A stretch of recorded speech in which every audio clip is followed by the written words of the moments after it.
Kamalapur railway station সকাল ৯টা।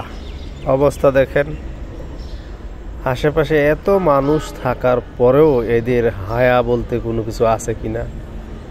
চতুর্দিকে মানুষ, আমি সামনে বসে ভিডিওটা পর্যন্ত করতেছি, মেয়েটা বারবার দেখতেছে আমি ভিডিও করতেছি।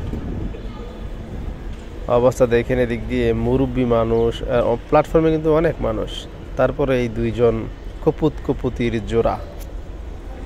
সকালবেলা, একেবারেই সকালবেলা এখানে আপনার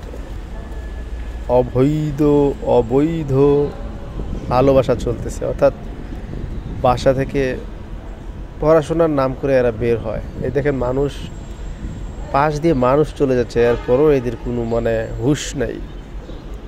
এই মেয়েটা আমাকে ইশারা করতেছে, দেখেন মেয়েটা আমাকে দেখতেছে, দেখে সে আমাকে ইশারা পর্যন্ত করতেছে, এরপরও এদের বেহায়াপনা থেমে নেই। এই একটা অবস্থা, দেশের ভিতরে কি বলবো আসলে, পড়াশোনার নামে, শিক্ষার নামে যা চলতেছে, এটা তো মানুষ সেফ জায়গা খোঁজে, যে না একটা সেফ জায়গা দরকার, খারাপ কিছু করতে হলে বা একটা কিছু করবে ওরা, ওইরকম একটা পরিবেশ দরকার।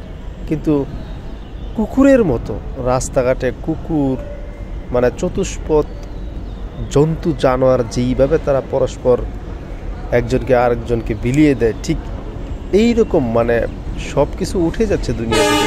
দেখেন অবস্থা কীরকম করতেছে দেখেন, যদি সুযোগ পায় এরা কী করবে চিন্তা করা যায়।